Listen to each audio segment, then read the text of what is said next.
একটু আগে বাড়িতে ফোন করে জানতে পারলাম, বাবার কাছে আমি ফোন করেছিলাম যে রেমালের প্রভাবে আসলে কী ক্ষয়ক্ষতি হয়েছে আমাদের এলাকায় বা বাড়িতে। তো আমাদের বাড়িতে যে ক্ষয়ক্ষতিগুলো হয়েছে, আসলে আমি খুলনায় আছি, আমি গ্রামের বাইরে আছি। গ্রামে থাকলে অবশ্যই আমি ভিডিও করে দেখাতে পারতাম, কিন্তু আমি আছি খুলনাতে। তো আমাদের বাড়িতে যে ক্ষয়ক্ষতিগুলো হয়েছে সেটা হলো, আমাদের বড় একটা আমড়া গাছ ছিল, আমড়া গাছটা উল্টে ফেলাই গেছে। সেটাতে বেশ আমড়া ধরতো আর কি, খুবই সুস্বাদু আমড়া ধরতো। তারপরে গাছের যে ফল ফুলারি যেগুলো ছিল, আম, জাম, একটা জাম গাছে প্রচুর পরিমাণে জাম ধরে, সেই জাম আর কি গাছে নেই বললেই চলে। প্রচুর জাম মাটিতে পড়ে আছে, গাছে কোনো জাম নেই। আর আম তো গাছেই নেই, মানে যা আম ছিল সব পড়ে গেছে, ঝরে গেছে গাছ থেকে।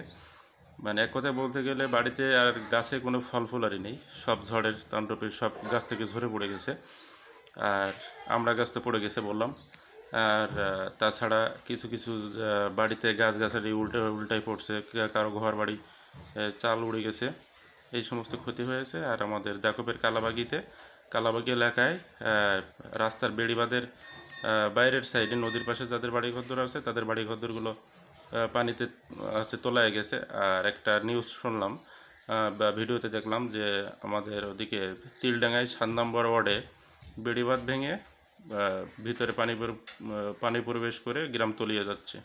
এই ক্ষয়ক্ষতিগুলো হয়েছে আমাদের দাকবের দিকে।